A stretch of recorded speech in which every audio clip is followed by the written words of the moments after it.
Hi, thank you for listening. My name is Dr. Amber Bryant, and I'm a project manager at the Institute for Social Research at the University of Michigan. Here at ISR, I work for the Inter-University Consortium for Political and Social Research on the Peers Data Hub project, the partnership for expanding education research in STEM. Today, we are speaking with Dr. Joanne Goodell about her newest book, Preparing STEM Teachers, the UTeach Replication Model. Dr. Goodell is a professor at Cleveland State University's Department of Teacher Education. She taught high school mathematics for 13 years in Australia and was department chair for 5 years. She currently teaches undergraduate and graduate mathematics methods and practicum courses. Her research interests focus on equity, reform, and professional development issues in the teaching and learning of mathematics and related disciplines in high schools and universities. Current grants include the D-STEM Choose Ohio First Scholarship Program with Miami and Toledo, two Novus Scholarship Programs through the National Science Foundation, and the Teacher Quality Partnership Program through the National Mathematics and Science Initiative.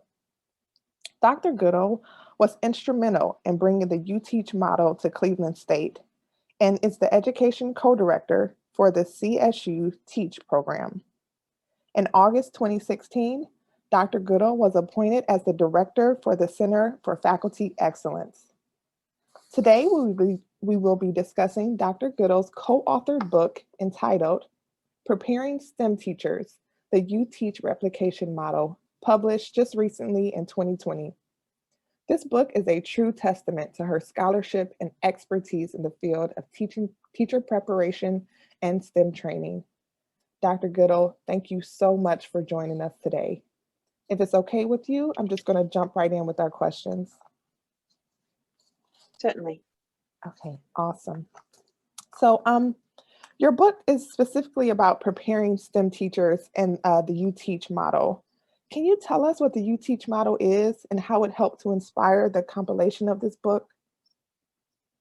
I'd be pleased to.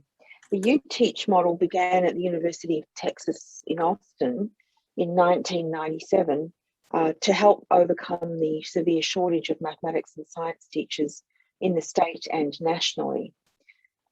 It was designed by both teacher educators and STEM faculty, and it consists of 10 courses in education, in STEM education, and it's based on obtaining a content degree in either mathematics or science at the same time as you're doing those courses in education and completing field experiences in local schools. And this is a model that many schools, many universities had approximated, but the UTeach Institute wanted to replicate that across the country. And so they were able to obtain a large grant from the ExxonMobil Foundation and other foundations to provide initial seed funding for other universities to implement that program. And so that's why it's known as a replication model, because the universities that are currently implementing that model are following the plan and the sequence of courses that the University of Texas at Austin originally began in 1997. Gotcha. So it sounds like STEM teaching is very unique.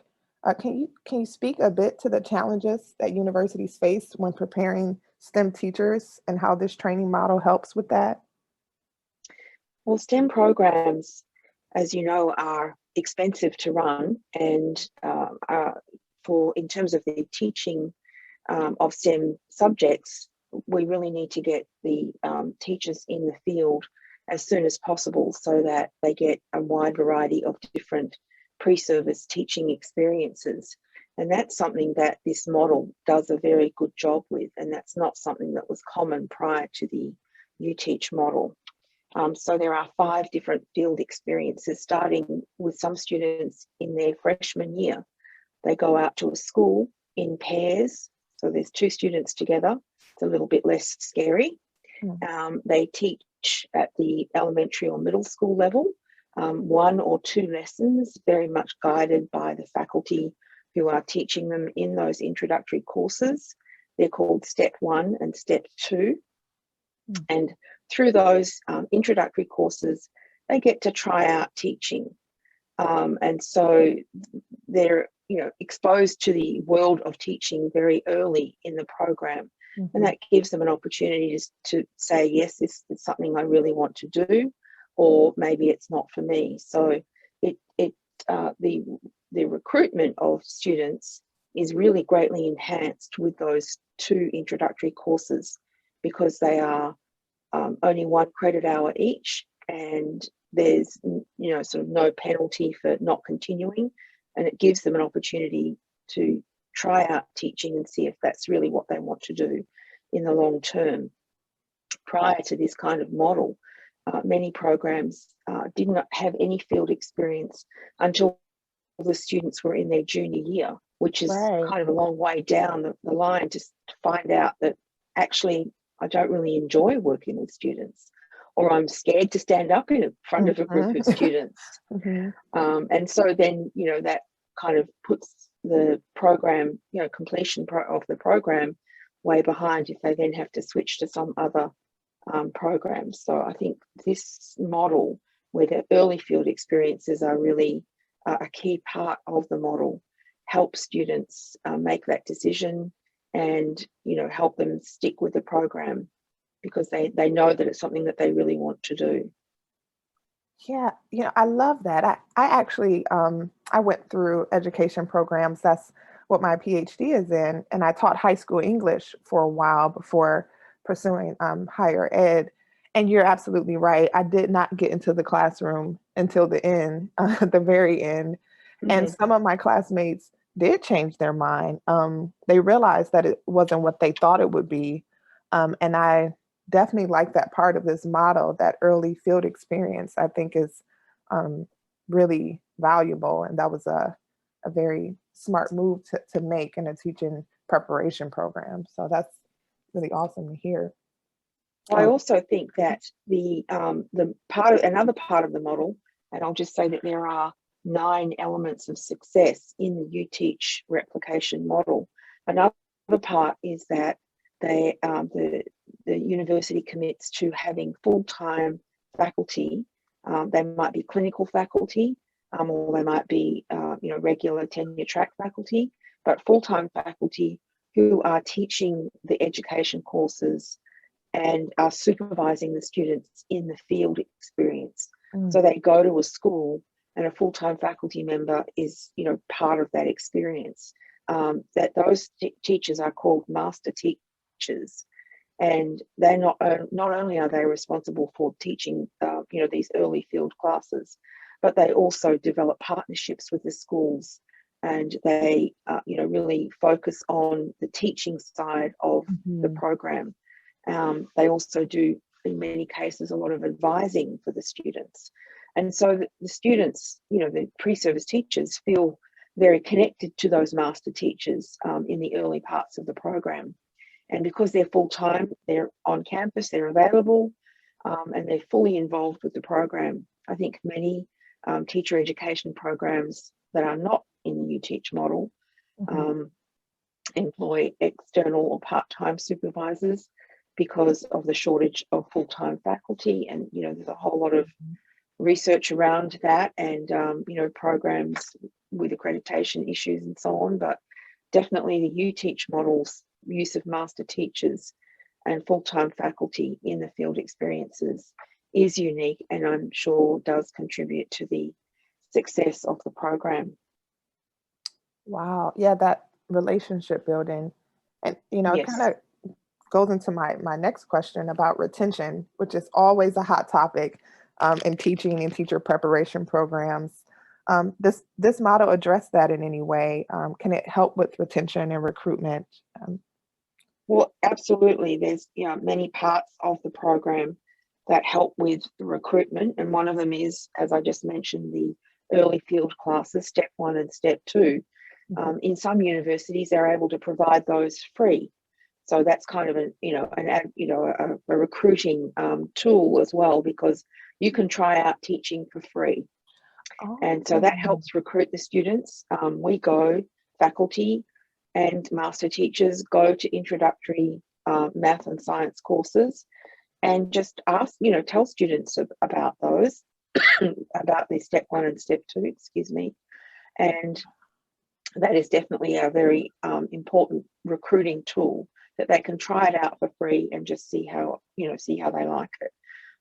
Because many students will report, particularly students in pre-med programs, as I'm sure you're aware in your role, many students would like to be in the medical professions, but the entrance requirements are pretty steep, and a lot of students don't make it into the medical field, or not into the field that they want to.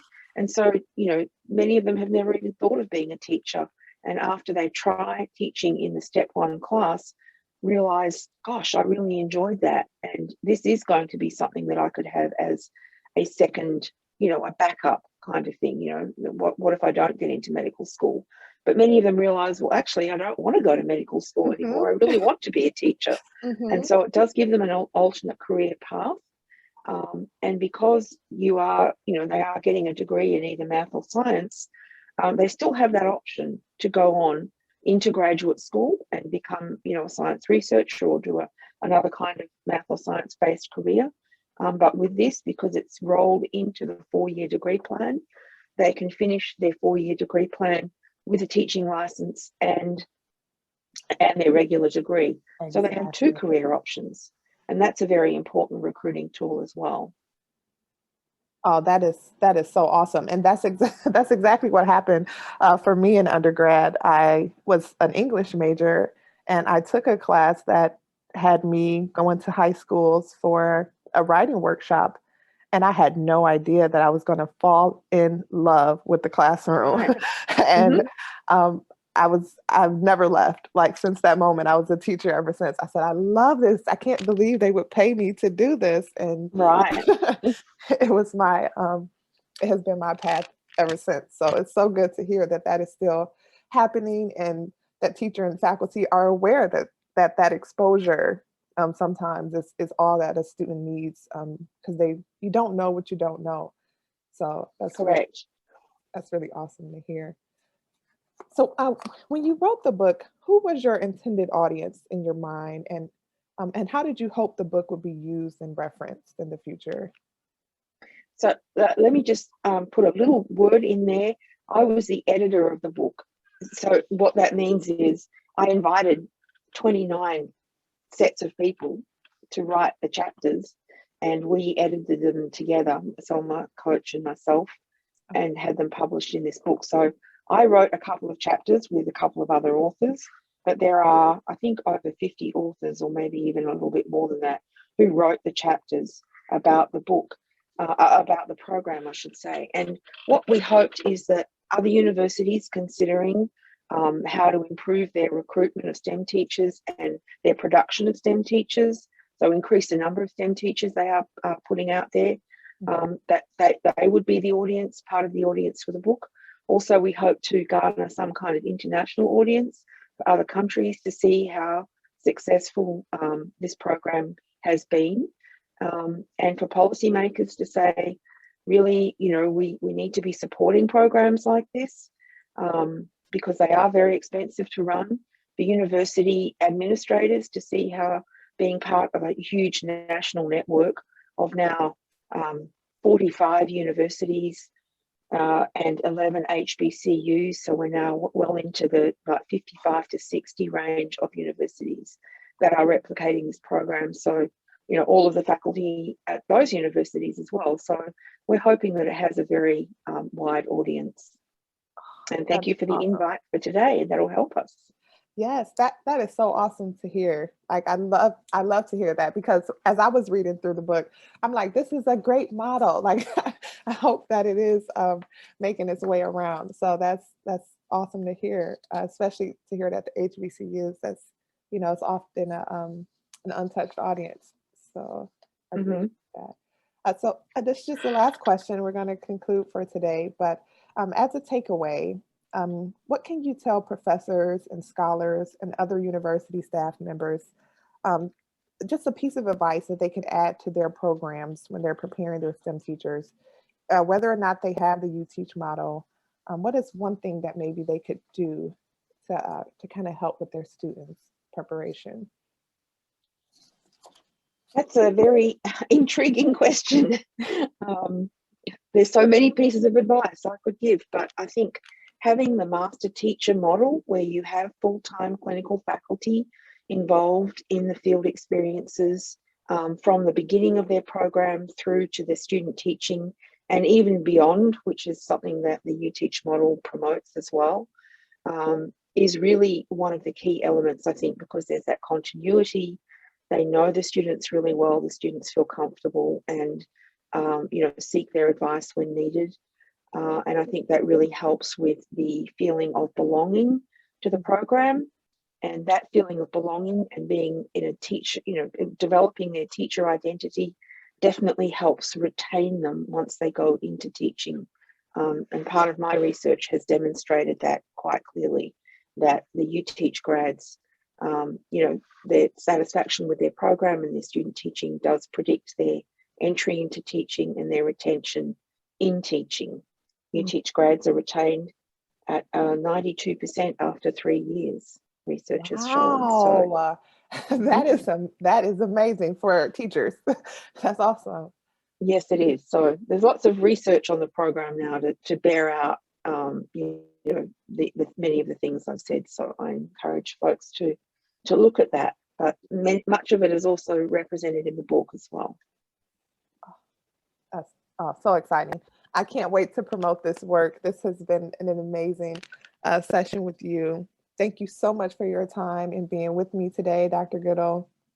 Listeners, you can purchase the book online through Amazon, as well as through the Information Age publishing website. There are several online retailers who sell the book, so hopefully you can find a good retailer to purchase for you. Preparing STEM Teachers and the UTeach Replication Model. Thank you again so much for listening, and thank you, Dr. Goodell, for your time this morning. Thank you.